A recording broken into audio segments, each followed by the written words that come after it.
Join us as we build a life and a farm here on the mountains of Almeria.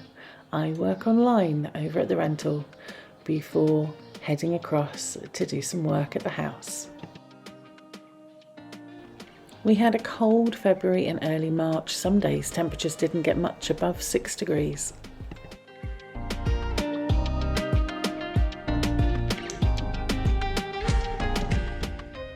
I then make a hot drink and get everything ready to take across to the house in our vehicle. In this instance, I think I was making coffee.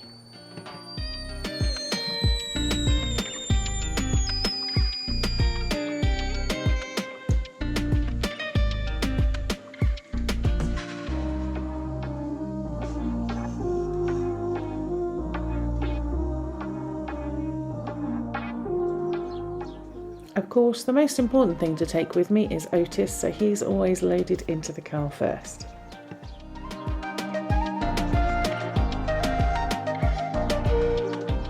We really do feel we've been very lucky to live here and rent at this place while we've been doing up the house. It's been safe for our animals and beautiful too.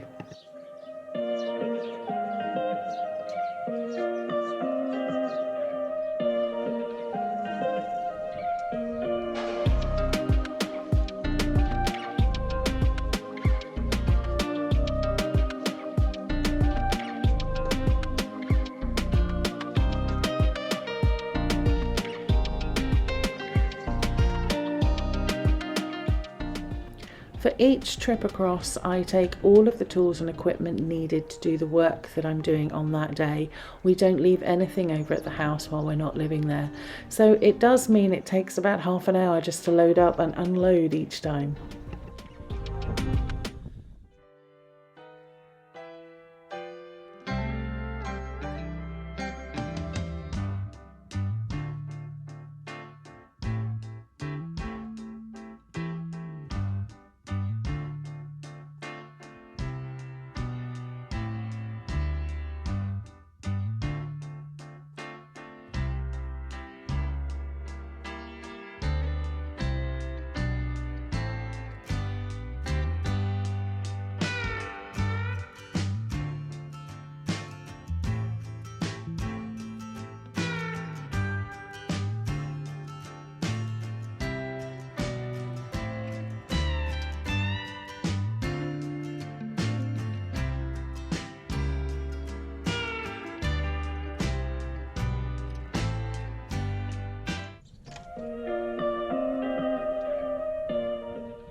Unloading usually involves taking Otis for a walk before I do anything, though in this instance I was filming for you and he got a little confused.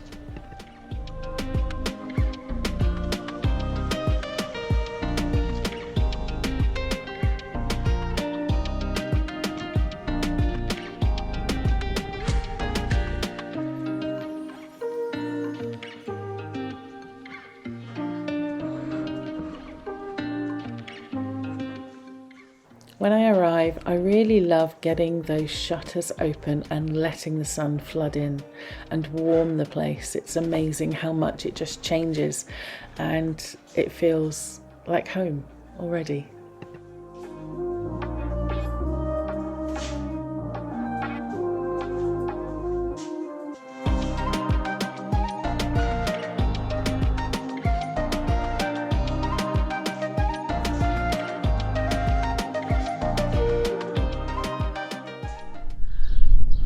Welcome back to Settle in Spain. Join me for a coffee while I explain a little bit about what's been going on lately.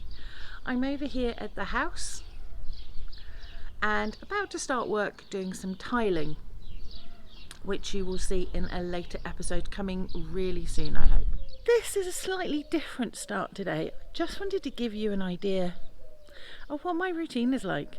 So I do a bit of work online, I do a bit of housework, cooking, cleaning, all those normal things, and then I load up everything into the car, including Otis, and come over here to do work on the house. And we've been pushing forward to try and get us into that house.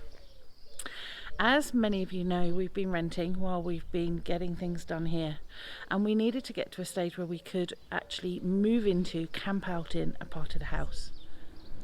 That window above the front door and all of the front of the house upstairs is where we've been doing some work. Up there and at the back where there is an outside bathroom. The plan then. The plan. We've had several plans. They've changed more than once. The latest version of our plan was to get that front room upstairs ready for us to move in, basically. So upstairs there's no electrics, no plumbing. Not much actually, if anything. I have learnt so much over the last few weeks about plumbing and electrics, thanks to an amazing neighbour, Derek. He has been working for us and teaching me at the same time, which is not an easy task. I know, I'm a teacher myself, and it's never easy to teach someone. Sometimes you just want to get on and do the job, and he's been very patient and he's needed that patience at times because I can be quite awkward. So thank you, Derek, for everything that you've done for us. Dave has been away quite a lot of the time that I've been doing this. As many of you know, his mother has not been well. She has gone into a home in the UK, and so he's needed to go and help his sister to sort out the house there and sort out his belongings that are there. I convinced him to take our van across. We have an old VW T4, and I am very hopeful that you're going to see a video soon with some clips of his journey, because he has had quite an interesting trip across to the UK. My plan with these videos, I am going to do a series of videos now of getting the house ready to move in. It's quite a bit warmer here, especially stood in this sunshine, than it is over at the rental house. I can't remember how many kilometres away that is now, but I'll put it in here somewhere. I'm watching pigeons trying to get into the pigeon loft up there, but it's all been closed off now and they can't get in. Seems cruel, but we don't need pigeons in the house. If you're new here, welcome. I'm Amanda. I'm joined on this crazy journey by my husband David, our cats Chewy and Impy, and our dog Otis, and they do appear occasionally. The cats not quite as much because they're over at the rental, but Otis comes across with me here every time I come to work. And if you haven't subscribed yet, don't forget to do so and click on that bell notification so you know when our next video is up. We do not have a regular schedule at the moment. I'm hoping that we will do once we've moved in. That's my plan. This particular part of the drive from the rental towards Oria, I'm actually going to quite miss when we eventually move in. The last set of videos we gave you were all about getting that roof fixed. Then we took some time off over Christmas. David was actually working Christmas, but home in New Year. We went out for some drives, we went out shopping, just those normal things that people do. This is our local shopping mall in Lorca.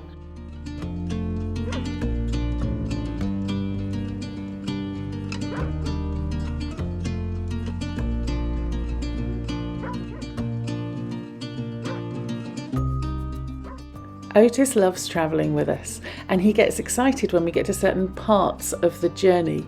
This is actually close to the entrance to a friend's place, and he always gets excited when we get to this corner.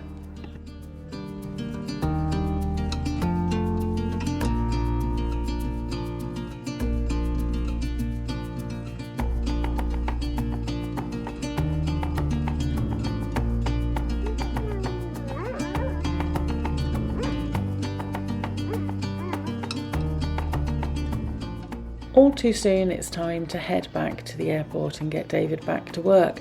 He does 2 weeks at work and 2 weeks back here. That's when he doesn't have other things he needs to do in the UK at his mum's.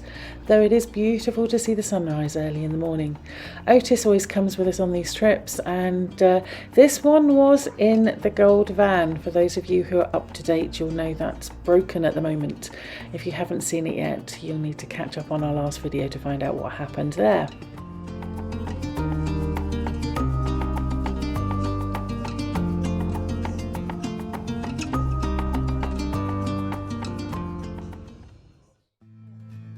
The very next day, I got together with Derek over coffee and we came up with a plan as to how to get us into the house. And we began with the electrics. I don't know if you can see just at the bottom left hand there are electrics already coming up into that room. We'd already done that by the time I filmed this. And this was me learning how to put electrical boxes in for the first time, cutting out the wall and doing that. So we were in straight away and working hard. What you can't see here is we're using a spirit level, an infrared one, so that I know where to place that socket and to draw around it. I had already made the decision as to how many sockets we were going to need and where they were going to be. I worked out things like the width of the bed, the height of the bedside tables, how many sockets we would need to charge things, to run computers, to run a kitchen. Everything is going to be in this one room. So here we are at one end of that room upstairs. Through that doorway there is another small room that was a small bedroom upstairs when we first bought the property, and it's going to be used for storage initially.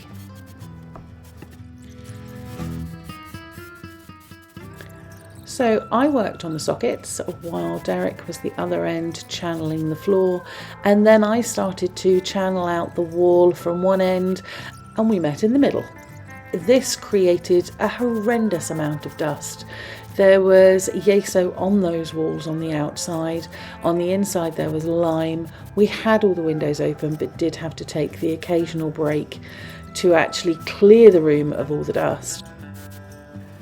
These walls, for those that are interested, are traditional stone walls.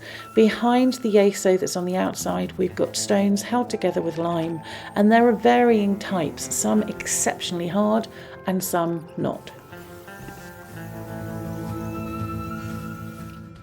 Next, it was time to get a lesson in yeso rapido. There are two types of yeso here.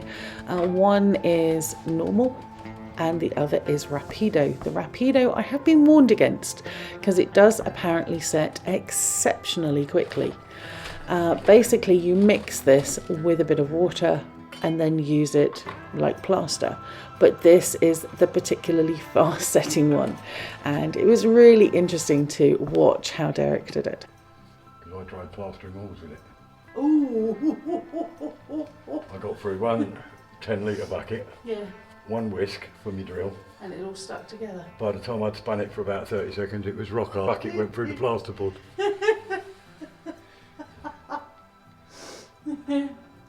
And I only used it because the builders left 5 bags of it behind. And I thought, oh, yeso, that's the plaster. No. And Paul the plumber kept saying, shouldn't go off this quick, Del. Shouldn't go off this. And we looked at it and took it up to Ollers and Opry just laughed his head off. Learning from Derek was definitely fun. And the anecdotes help me to remember things. I don't know about you, but sometimes I have to do things to learn as well. And that's what was great about doing this process with him. A little bit about yeso then. It is a modern technique with building. It's a modern plaster. It's used all over the region. It's on the walls in this room and in the walls downstairs in the house. The house would have been updated back in the 80s or 90s, and that's when a lot of yeso was used. We want to use more traditional building techniques. We want to use lime on this old house, but we're also realistic. We need to get moved in sooner rather than later, and the quickest way to get in is to use yeso at this stage. Also, yeso can't be used below 5 degrees Celsius, and our temperatures were not above that for much of January and February. Soon, when we are moved into the house, we'll be getting the lime out, learning how to use it, and I can't wait to get those traditional techniques and traditional materials back into the property again. We were moving ahead quite quickly. Soon it was time to start putting the trunking in where we'd cut out, and this was a tip then on how to cut that trunking without damaging it. These special snips are fantastic. Otis was patiently waiting downstairs and appeared every time I went down with a bucket of rubble. Somehow, in my head, I thought all of this was going to take a couple of weeks. No. Let's just say it's more like a couple of months. everything when it comes to building work seems to take 2 or 3 times longer than I think it's going to. But that's a lesson we're learning as we go along. This then is me giving the room a good hoover after we've done all of that grinding out of the space to get all of the trunking in, and then next up we start to fit the trunking.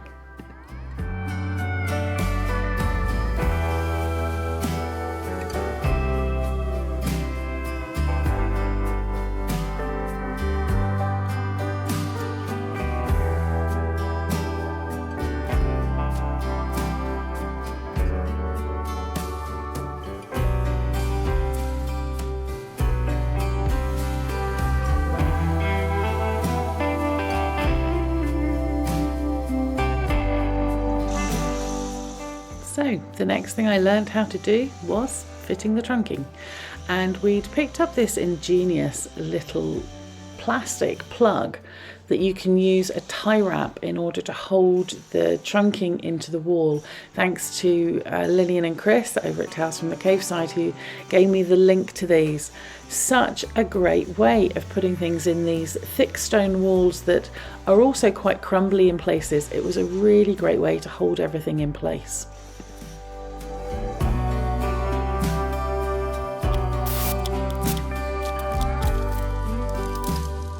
1.5 for lighting. 1.5 for lighting, 2.5 for mains. Okay. 4mm for utility rooms. Right. And we've got 6mm in the kitchen. So next up, it was time for a lesson in actually doing the wiring part. To start with, the wires needed to go down to the actual fuse board to come up to that room, so that's what Derek's putting together there. I was recording all this not just to show you guys, but also so that I can remember how he did this and how we move forward to do the next room, because obviously this is about us learning how to do it. Whether it'll be me who does it next time or Dave, we'll just have to wait and see. Derek was also giving me lots of hints and tips and ways to do things. I was then relaying those to Dave, who was in work in Scotland. With this one, he immediately replied, "I've already got one of those." If you haven't, this is great for stripping the wire and cutting it at the same time. Fantastic little device. So now I'm learning how to use a mouse to put the wire through and feed it through the trunking. Something I'd heard about. I tried watching some YouTube videos. They hadn't quite made sense to me. I didn't fully understand what was going on until I had a go at it, and it is magic. Love it. Thanks for showing me this, Derek. It's great. Different versions of a mouse on YouTube and online, depending on whether you were in the States or the UK or elsewhere in the world. This one was a string, for another word, made of a form of plastic that you push through. You then at the other end connect the wire and then pull it back through again. So you're pulling the wire through the conduit.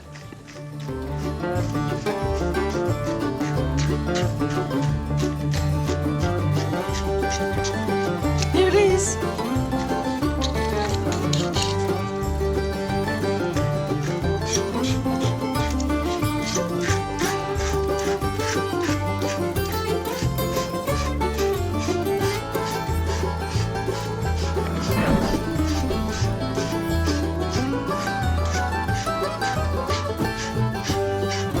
It's there.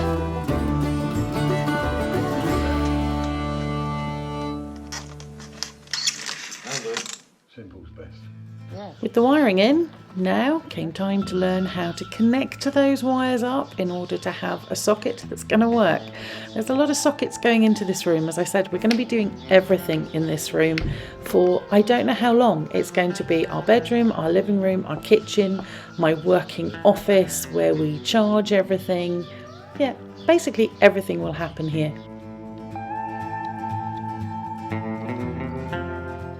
The fitting of the electrical wires into the sockets is a simple push system, so you have to put your finger inside the socket itself to push really hard and create the hole to put the wire into and let go, and it holds it then in place.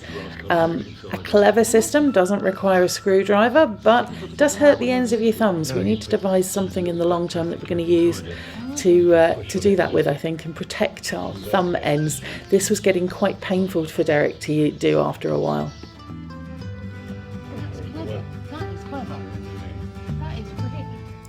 Those sockets did take time, but they were soon finished with Derek's expertise. He wouldn't let me have a go at doing one yet, but I'm hoping he will soon supervise me doing my own socket. Next up then, it was time for light fittings. I decided we were going to have 2 ceiling lights in this big long room. One at one end, one at the other, and have them switched separately so we can choose which one is on or off. The lights themselves I'd picked up second hand quite a long time ago now off Facebook Marketplace, and after a good scrub I was amazed how they came up. I thought I was going to need to respray them, but actually they cleaned up beautifully, as you can see. And while Derek was doing the lighting wiring, I got a broom out and started to clean off the actual roof itself. Between the beams, we've got canes that have got lime on them, and there was lots of loose stuff that needed to come off before we put some insulation in later. We're not going to be having this room completely finished and ready to move in. We're just going to get it ready so that we can live in it as simply as possible. So this then is a little tour of what we've actually put in. We brought the electrics from the box upstairs into this box here, and from here we go to some sockets. These are going to be for me working online, plugging in computers and things and charging stuff. We've got a wire leading through here. You'll notice this tubing, this conduit is black, which is for the sockets, and grey is for the lights. And that does a light with a switch that is here. Bit echoey there. So this room is going to be for storage. Initially, we need somewhere dry to put stuff. And this is the room we're going to live in when we first move into the house. I have to move those pots. Right, so we've got those sockets there, which are going to be for computer, for working online, connecting up the internet and charging things. We'll have a couple of desks here. We've then got the conduit, the black conduit going across. We've channeled through the floor, up the wall to 2 more sockets. This is going to be our little kitchen area where we're going to have like a coffee maker, crock pot, basic cooking stuff. And we've got another box there that's for the lighting. That then goes up and across and back down. And I'll explain that in a second. So that's those sockets. Ooh. Beautiful window here. We're going to have to replace that, unfortunately, before we move in. It's broken. Coming across from this box, underneath the window, and up to a double socket, which is going to be to hang the television. We want some home comforts. Coming down to a double socket. We're keeping these low for 2 reasons. Partly the ceiling here is quite low. Secondly, there's going to be another window going in here eventually on our plans. Then another double socket. Coming past another window. Again, that needs replacing at some point. Through the floor, up, and into this double socket. That'll be a bedside table. Going along, we couldn't go completely straight. There's some big rocks in that wall that we had to get around. And up to another double socket. That's an existing old window there. This would have been an outside wall at some point. This place has been added onto over the years. So, light switches, that black tube comes across and down. For the light switches, basically we didn't have quite enough grey, but we've got that connector box there, and the grey is going across for lights. And our lights are chandeliers. There's 2 of them. I picked these chandeliers up second hand. I have cleaned them up and they look wonderful. Here in the corner of the room, we're going to have a log burner. That's going to be a whole other video. Windows in this room, there's currently 2. That one is definitely going to need to be replaced before we move in. We're going to be putting another window in here eventually, so there'll be 2 windows at the front of the house and 1 at the side. I'll show you why this window needs replacing. Well, firstly, you'll see there's no glass. Nothing. It's a beautiful old window with the most amazing old hinges. When we take it out, I'm going to try and get it out in one piece so I can make use of it decoratively outside somehow. But when it's fully closed, I think you can see the problem there. Those shutters are no longer in one piece, and although it has a frame and shutters, there's no glass. So it's not really a window, it's an opening. Here is a reminder of what that room looked like when we first entered this house. It's a little bit different today, and it's going to look a lot more different in the future. Keep following, and don't forget to subscribe to find out what else changes in this beautiful old Cortijo. I hope you enjoyed this, friends. See you on the next one.